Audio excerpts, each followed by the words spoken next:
Are you suspicious about Tesla being a legitimate company? Yeah, me too. Let's take a look at this excellent report by Reuters around Tesla and FSD. Big promise Elon Musk has made about full self-driving technology is that it will soon turn every Tesla on the road into a driverless vehicle. It's a big reason why the company is valued at about $1.5 trillion, 5 times that of any other automaker. Okay, right away we can stop at this. How long has Elon Musk been promising driverless vehicles? How long has he said that that's the future of Tesla? I mean, we got to be going on what, 10 plus years now? At some point, somebody has to say, look, it's just not going to happen. And I think that reports like this from Reuters really kind of start to head in that direction. At some point, somebody has to say, Elon, look, you're either going to deliver or you're not. It's been the same story. You could have used that same intro right now for the last decade. We found after talking to 10 former Tesla employees who helped train its self-driving software that Tesla's technology is still far off from what Musk is promising. 7 of those employees said they wouldn't trust the software to drive them anywhere, while Wow. 7 out of 10 Tesla engineers would not ride in their own car. 7 out of 10. That's if that doesn't give you pause, I don't know what does, right? I mean, if that doesn't worry you, check your pulse, right? Tesla, the employees reviewed videos showing Teslas equipped with a full self-driving software, striking dogs, cats, and wildlife like deer, as well as close calls with pedestrians, including children. Some saw Teslas using the software fail to pull over for approaching emergency vehicles, fail to stop for school buses, and drive into a construction zone, nearly striking workers. You know, that's something that I have been talking about with all automated vehicles, not just Teslas. But think about everything he just mentioned. Animals, children, construction zones, or, kind of changes in traffic patterns, right? These are all things that happen on a continual basis. You and I, as humans, are able to make those adjustments, right? That's kind of like one of those things you don't really think about, and really kind of one of the wonders of the human brain. But to make that happen in an algorithm, or really a series of algorithms in a self-driving car, is extremely difficult. It's extremely difficult. Those same reasons that he just cited are part of the reason why I have always, for the last 8 years, been very bearish on self-driving as a technology in general. I still believe that it's a technology that really may not be solved. Vehicles using the technology often sped. One former employee said vehicles using a full self-driving mode called Mad Max would go 20 to 30 miles per hour over the speed limit. Even though Tesla, according to the employees, What? 20 to 30 miles over the speed limit. Are you kidding me?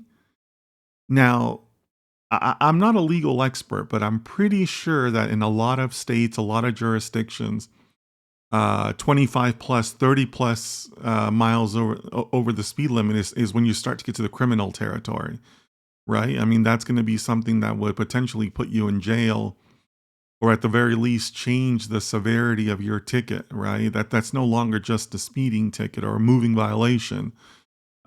So that is quite significant. I mean, one, why are they going over any speed limit? I mean, speed limits are pretty well defined now just by GPS alone, right? Google Maps alone will tell you what the speed limit is in your area. So why are they anywhere near those numbers of 20 to 30 miles per hour over? That's very concerning. knew about these deficiencies. Musk pushed forward with the launch of a robo-taxi network in Austin, Texas last June. Our reporting shows that employees worked to train the software on specific streets and intersections so that the demonstration would go smoothly. They said this kind of training is impossible to do on a wide scale, yet Musk has said Tesla's technology works anywhere and doesn't require mapping or programming. Yeah, I love that Reuters hit upon this topic. This is a super important topic. It is amazing to me how many people, companies out there have made the mistake of thinking that just because you learned one city, it doesn't mean that you're able to drive anywhere. It just means that you learned that city. So in this particular case, they're talking about Austin and even individual streets and intersections. You can't generalize that to driving, right? That means that you've learned just those streets, just those intersections. And I'm not just picking on Tesla here. I've been critical of Waymo for the same thing. If you look at the reports that Waymo puts out, their driving hours, their training hours are highly skewed to the Phoenix, Arizona area. Nothing wrong with Phoenix, but it means that you learned Phoenix. You didn't learn how to drive, you learned how to drive in Phoenix. So, same thing here, right? Just because a robotaxi can navigate a couple of streets in Austin doesn't mean that you've conquered, the full self-driving algorithms, or that approach that can work anywhere and you can just move these robotaxis anywhere you want. The software for it to operate in specific places. Another interesting thing we found is that Tesla is using some fuzzy math to claim that its full self-driving technology is either 10 times safer or, more recently, 7 times safer than the average human driver. We found after talking to 11 traffic safety experts that Tesla is comparing apples and oranges to do this math. It's counting only the worst of its crashes, the ones where airbags go off, and comparing them to a set of federal data that includes more minor accidents. This distorts Tesla's safety record and makes its technology look better than it actually is. By contrast, Waymo, the US leader in driverless taxi, That's really concerning. I mean, one, you're playing with some very serious numbers here. And two, when did being safer than humans become the metric that we all agreed to? The problem is not that they're safer than humans, or that's not the metric for success. I think that you're going to find that people are going to want to apply a much more serious rate of accidents, maybe zero, because who wants to lose their life or a family member because a robotaxi formula, a robotaxi algorithm went wrong? Do you want that? I don't want that. I don't want to get a call telling me that my grandmother died because some robotaxi made a mistake. Is that going to make you feel better about an accident? No, right? So when did we all agree that that was an acceptable metric? I think that there's going to be a lot of scenarios where people will want zero accidents from these cars, right? Not less than humans. That's not going to make anybody feel better, right? So not only are they cooking the books here, but they're using a metric that I think is probably not going to be very acceptable to a lot of people. taxis takes a more rigorous approach. It publishes its safety stats in peer-reviewed journals and says it adjusts for the specific. Well, let's be clear here. What is the leader in driverless taxis? I mean, miles driven, sure, but those aren't safe miles, because Waymo, they play games with their numbers too, right? If you look at Waymo does a very, very good job of obscuring fatalities and the serious accidents, right?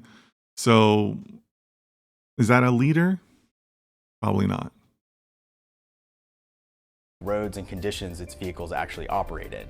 We sent Tesla a detailed list of questions for this report, but got no response. In the past, Tesla has defended its full self-driving technology, saying it could save lives and prevent injuries. The traffic safety researchers who spoke to Reuters said they viewed Tesla's claims about the safety of full self-driving as marketing, rather than a serious investigation into a critical safety issue. Yeah, that's there's certainly a lot of marketing and PR involved here on the part of Tesla, right? And I like, again, the reporting that Reuters is doing here, because in the legal world, there's something known as plausible deniability, right? That's something where a company can say, well, we didn't know that X was going wrong, so we can't be held liable for that, right? That's why we need to bring these items to light, and why I like that Reuters is doing this type of reporting, because this takes away that plausible deniability, right? As it was mentioned earlier here, if you can prove that Tesla knew these numbers were unsafe, that they knew that they were cooking the books, or that they knew that the algorithms wouldn't generalize to more driving, then, it becomes an extremely, extremely serious matter. So let me know what you think in the comments.